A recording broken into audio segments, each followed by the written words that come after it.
pangil! Sa pangil! Sagbangan na!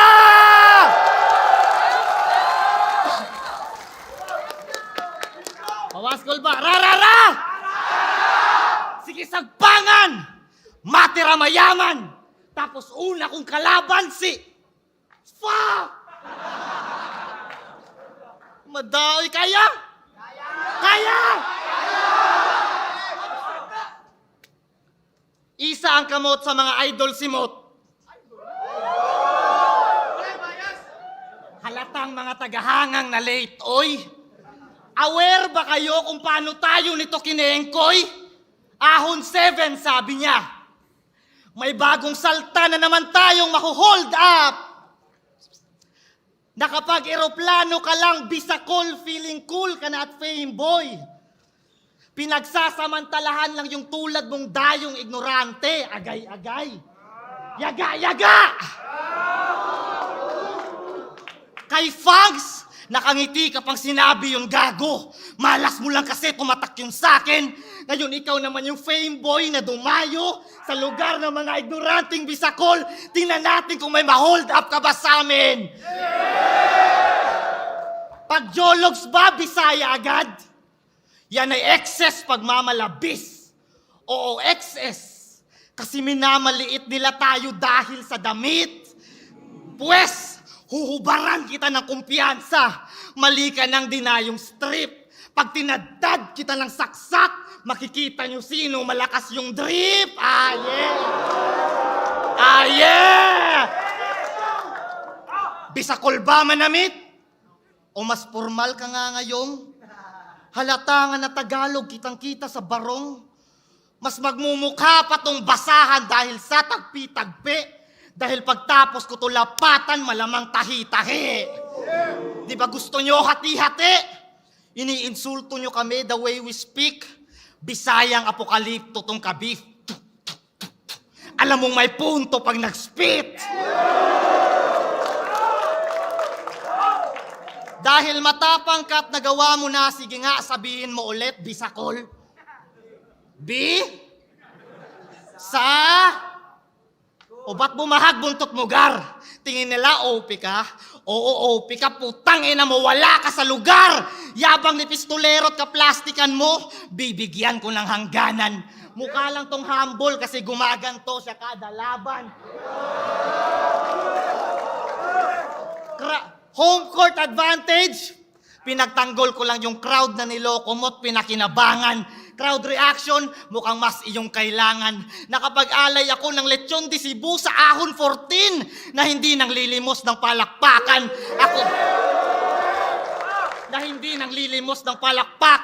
Ako yung may pinakamalaking ambag sa pinaka-ingranding handaan. Main event ka nun. Tapos wala ka man lang pinakita na panggulat. Naalala ko tuloy si Luxuria. Pinakawalang kwentang nag-main event sa gubat. Real talk. Pansin nyo, maiba. Pansin nyo si Mot, humina ng mga sulat di tulad noon. Kung sa bagay, madali lang talagang ma-burn out yung ningas kugon. Nasa kanya na lahat ngayon. Kaya di na siya motibado. Habang ako, paangat pa rin yung sargo. Iba yung motivated lang sa tao na dedikado. Bakit? Kung nakaharap mo ba yung mga line marker ng 3GS, kaya mo makipagsabayan?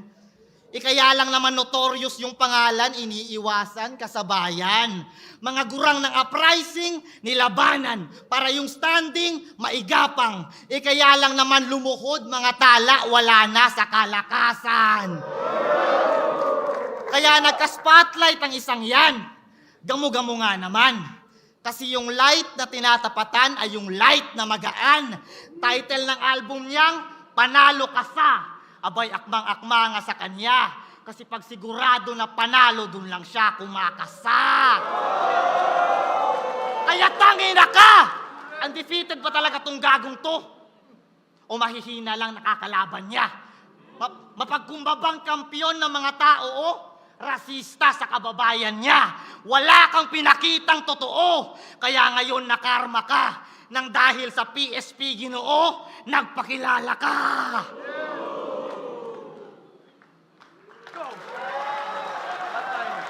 Round 1, Mot! Let's go! Yo! Binring up niya yung laban ko kay Fangs. Lumalapit sabay angil ng angil. Alam mong tinalo ko na yung Fangs, tapos sa akin ka pa nakipagpangil sa pangil. Tapos sabi mo, narinig ko, yung panalo ko hindi pa magkakaroon ng hangganan, bro. Totoo yung sinasabi mo, talagang mahihina mga nakakalaban ko. Game! Maayong gabi sa inyong tanan. Di ko na patatagalin to. Baliktaran na agad yung tipong maaaning to. Simple lang. Huhulaan ko mga gagawin mo. Huhulaan mo mga gagawin ko. Kasi puro prediction po sa FB. Di mo malaman kung play safe o maagang reasoning. Minamaliit kanyang sarili, gusto underdog sa scene. Para kahit bumanat lang ng easy, mukhang magarbo yung dating. Yan ang strategy niya bilang MC, puta, mind conditioning. Oo, puro paawa mga hirit. Putang inang to. Sinali lang daw siya para may taga-benta ng ticket. Eh di buti alam mo. Kasi nung nalaman niyang sa UBEC, magkaka-PSP hala. Yung isip sinara. Lumipad agad pa Maynila, pumirma ng kontrata para masingit si tanga. Pagbalik, imbis na pera, goma-gomang ticket yung dala. Yung akala niyang mataas na TF, ticket fee pala. Tanginang TF yan, commission base. Para lang makabattle, pumatol, todo hassle si Idol. Ang masakit, hirap ka na nga mag-isip ng quotable, may quota ka pang hinahabol. Habang kami, inimbitahan para sa battle, talagang sagpangan parang hayop. Yung PSP namin, pangil sa pangil, ikaw, para sa papasok. Kasi kita nyo naman, sa roster ng Matira Mayaman, halatang pinalit lang to kay Apex para tipid yung budget. Lahat pwedeng ipambato habang ito pang side bet. Pagdating din sa letrahan, lahat may hype yung talent. Kilala sa skills o style set. Sa daming pangalan, J Black, EU lang yung silent. O, J Black, EU, silent. Basta pagtapos ko kay Sayad, tanong nila sino na sunod. Nung sinabi kong si J Black walang interes na malugod, nagkampiyon ka na't lahat parang di ka pa rin napanood. May JBL na sa alias, hindi pa rin siya matunog. Oo, 2021 champion tong ugok, kaya nag-feeling panalay. Wala namang respeto at pagkilalang tinangay. Pagtapos mag-champion, epic, naging nobody na si Bay. Parang Sebastian lang tong JB kasi yung hype niya nung pandemic bigla ring namatay. Oh, baka mag-rebat. Biglang makaisip ng vengeance. Di ako si JB Sebastian, ako si Jaguar. Big P sa Cebu ang i-assume niyang resemblance. Pues papaalala ko lang ulit, taga-benta ka lang ng ticket, taga-hakot attendance. Imbis na Jaguar, baka gwardiya, doon ka nakatoka sa entrance. At sa labas ng battle rap, isa ka lang mahinang uri na makata. Kampyon na wala man lang kantang naiukit yan sa masa. Kaya sa pangalan mong dala, isipin mong mabutit mahiya ka. Naturingan kang JB pero sa music di ka kilala. Tas kay Marshall Bonifacio na body bag pa lately. Lalong nanliit tong JB. Wala na ngang music, wala ring gig, hindi pa umubra sa MB. Pero ika nga ni Iho, pwede manalo kahit sino. Wala yang biro bagamat. Di rin lahat ng nananalo nagiging tipong alamat. Tulad mong may titulo pero hindi nga bumakat. Kinalimutan na agad. Ginagamit mo na lang yung salitang puso ng kampyon kasi alam mong sa isip nila hindi ka tumatak. Kaya ang estratehiya, magpakababa, pampaawa para yung sulat, maapuyan, makagulat at paboran. Yan ang puso ng kampyon na may utak ng talunan.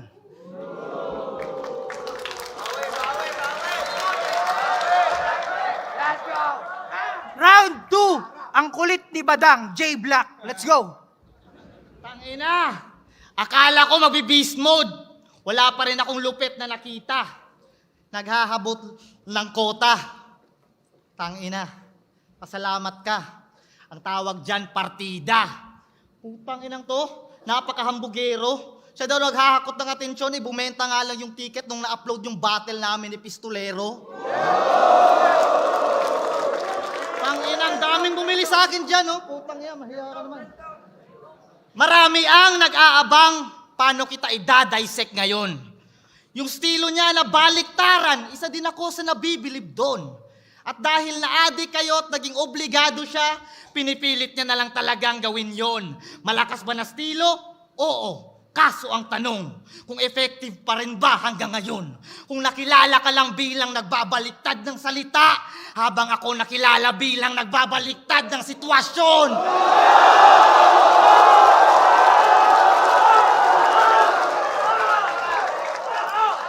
Ano?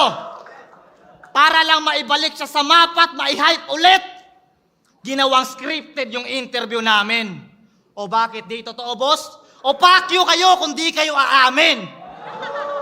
Black, sabihin mo patay. Sasagutin ni Mot niyang yatap. Para lang mai-hype ulit yung estilo niya, pinagmukha akong tanga.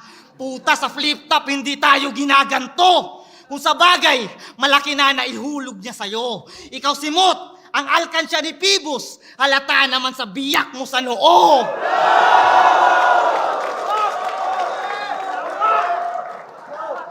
Tingin nyo doon, brilliant idea?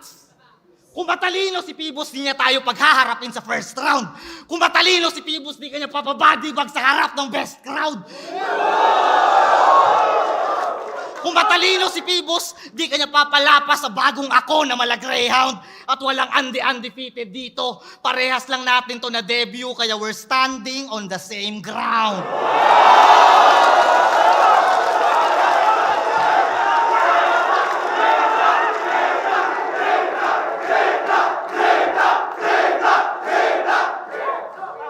Congrats!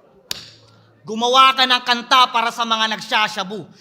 Gumawa siya ng album para sa mga nagsasyabu. Pero di ka nagsasyabu. So paano mo yun pinagsususulat? Gumawa ng kanta para mamulat yung mga adik, matagal na yung mulat na mulat. Di ko sinasabing magsyabu kayo. Pero kung di ba? Di ko sinasabing magsyabu kayo. Ang punto ko, mas dapat intindihin nyo sila. Hindi sila yung salarin. Lahat tayo adik rin. Yung kinaaadikan lang natin ng iba-iba. Maparap battle o kanta para panalo ka sa kalaban mo akusahan mo na adik, di ba? Kaya hipokrito ka. Imbis na yung sistema kalabanin, yung tinira mo mismo, yung biktima. Tol, magkaiba kayo ng pinagdaanan. Sila sa kaliwa, ikaw sa kanan. Kaya wala kang karapatan para husgahan sila sa mga bagay na di mo pa nararanasan.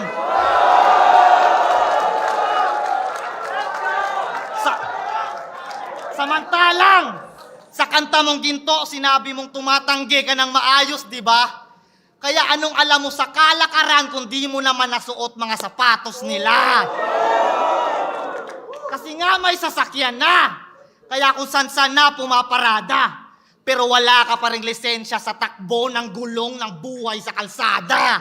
Mga haliging inaanay, mga buhay inaalay, nagbabato ng bato lang sa ganun may bumalik na tinapay.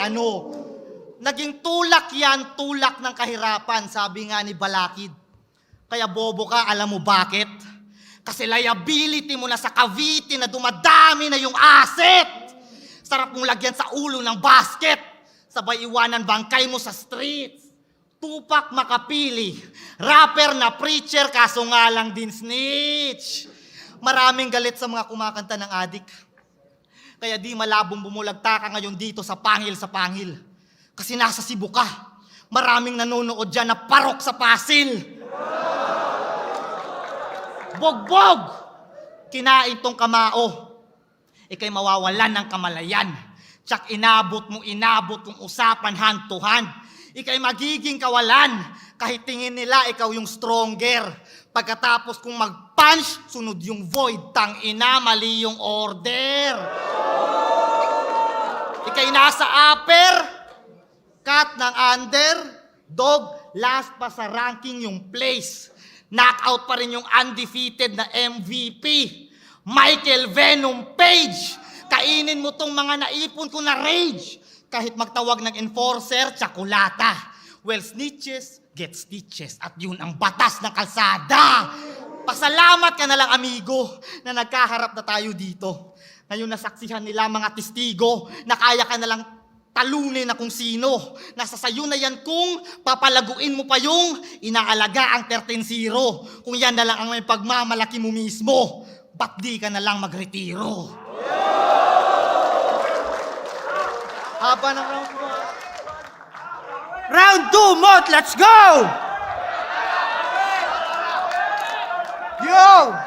Kung pinakinggan mo talaga ang mga kanta ko, alam mo dapat na nagmamalasakit ako. Kasi ako'y galing din ilalim. Pero sige, ako na yung may panalo ka sa total. Makakatikim ka sa akin. Sa mga di nakakaalam, galing na ako dito noong Disyembre. Rapolo, Turbo Hectic, Connection 4, tanda pa? Headliner mo, tat 6 threat, tas tong si Jomar, di kasama. Tas laging tinitira si Apex, ginawang competitor sa bara. Ikaw nga sa sarili niyong hometown event, kahit sa Menimorg, wala ka. Kung ganon bilang kampyon, parang wala kang ang kwenta. Ang masakit, papunyeta. Balita ko, kahit sa ticket, di ka pinayagan magbenta. Tang inayawa. Ha ha ha. Gagi kawawa. May nalalaman pang ra, tas di siya niyaya.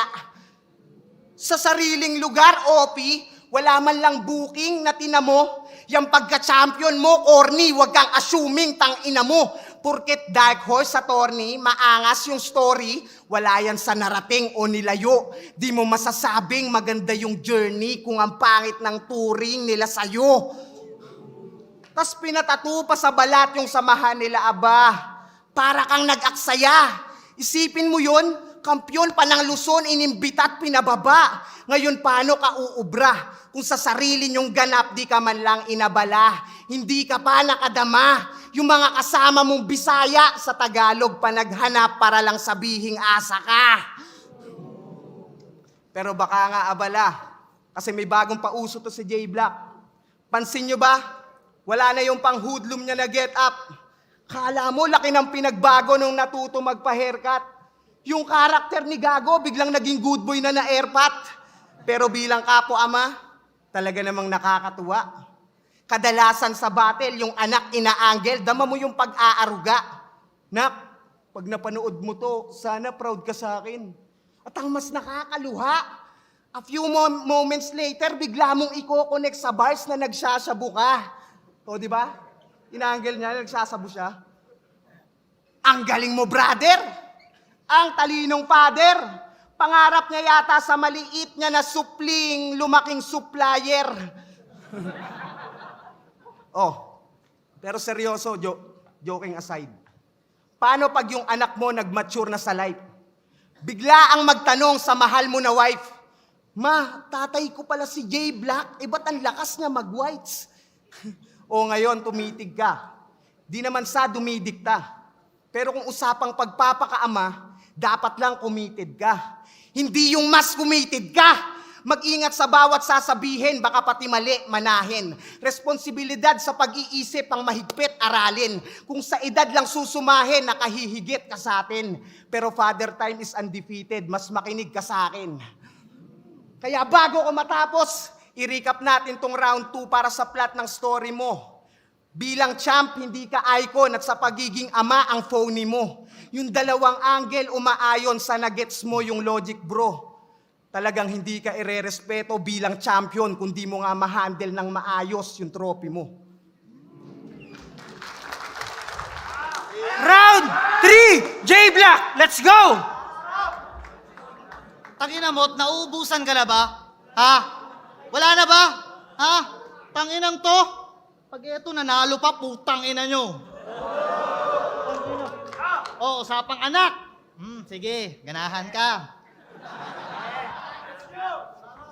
Napanood nyo yung Fast Money Round niya sa Family Feud? Sabi ni Ding Dong, handa na ba kayo sa makapigil hininga na Fast Money Round? 20 seconds on the clock, please. Pwede mo nang iwang mag-isa ang bata sa bahay pag ito ay blank years old na. Go.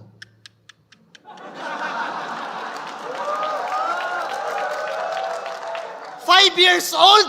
My God, 5 years old? Medyo bata-bata pa yan, pare ko. Habang si tatay nasa Family Feud, nagfi-feeling Post Malone, yung anak niyang 5 anyos, Macaulay, home alone. Kasi nga daw siya yung batang trumabaho ng 1 taon. Kaya yung anak niyang 5 taon, dapat may trabaho na ngayon. Pero hindi. Subconscious niya yon na lumitaw dala ng pagkakataon. Kasi kung susumahin yung mga chong, 2017, 2024, 5 taon na siyang kampyon. At yung anak na yon, personifikasyon ng pagiging irresponsableng MC mo at daddy. Flip-top dahilan kung ba't ka umani. Fans dumami. Pero nagawa mo pa rin iwanan yung 5 taong nagpabago ng buhay mo para lamang sa fast money. Fast money! TF! Siyempre, mas malaki binayad sa putang inang to. Pero alam mo magkano inoffer niya sa akin para magpatalo sa'yo? Di mo alam? Di mo alam? Napakita lang ako ng 70% lakas. Kinabahan na siyang baka bumagsak at mamatay. Kasi nga daw sa finals, nakahanda na yung poster at ticket na pangalan yung ni Sixth Threat nakalagay. Yeah. Para sa fantasy ng mga nag-aantay. Para lang masabing sa pinagdamot ni Enigma na match-up sila nagbigay. Kaso nawala ng tiwala investors mo, bay. Bilang businessman, natural lang naman na matakot siyang hindi dumating yung ROI.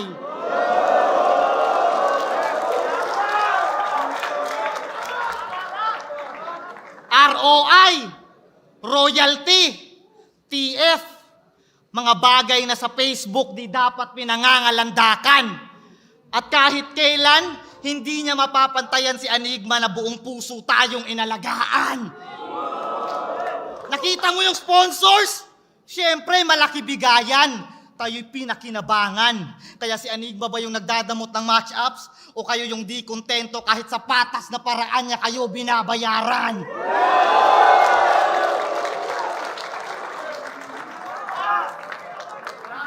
Gubatanan, nasa PSP. Ahon 10! Di ba sinet kayo ni Sak Maestro? O ba't umatras ka sa laban? Sinungaling na, O ba't umatras ka sa laban? Tingin mo wala ka nang dapat patunayan o maliit lang bigayan? Sumali ka sa PSP kasi walang record na nasa pamantayan? O baka peke ka lang talaga kaya wala ka nang dapat patunayan? Si Sixth Threat, malinis na tatrabahuin ang kanyang bracket. Tapos, automatic na waiting na pala tong bata. Boss, ba't di mo nalang sila i-battle bukas? Ba't mo pa pinapahaba? Si Sixth Threat pa talaga yung gumedli? Mali ka ng yawa na niyaya. Alam mo naman anong nangyari sa huling naghamon ng champion na Bisaya!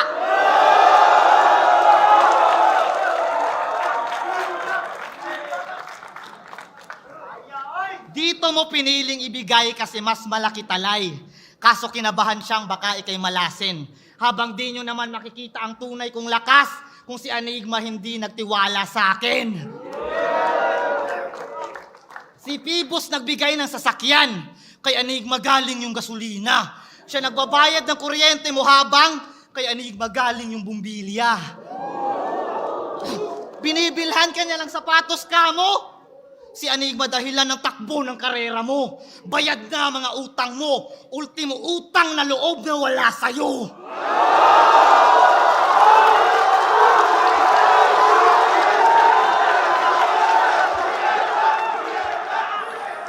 Pag sigurado na yung tsansa na manalo, dun lang siya lumalaban.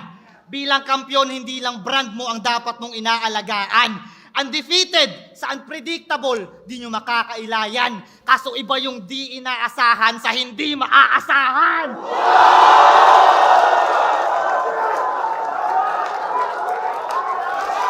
Body bag!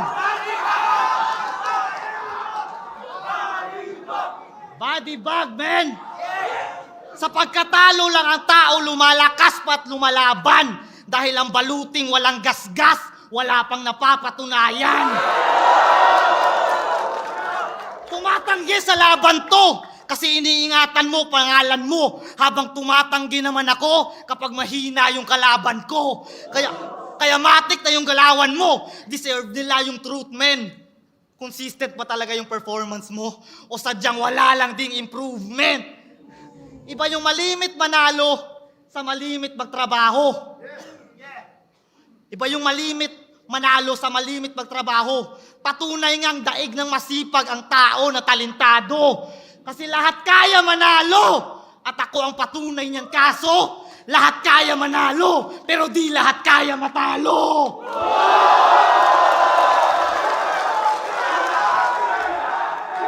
Round 3! Round 3, Mot, let's go!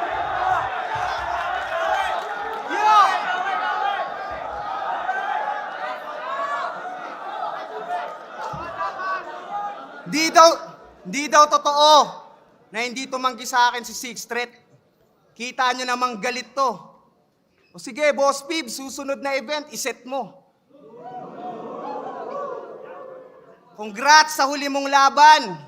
Ang lakas mo nung ahon. Angas, biglang pinalagan yung matagal nang humahamon.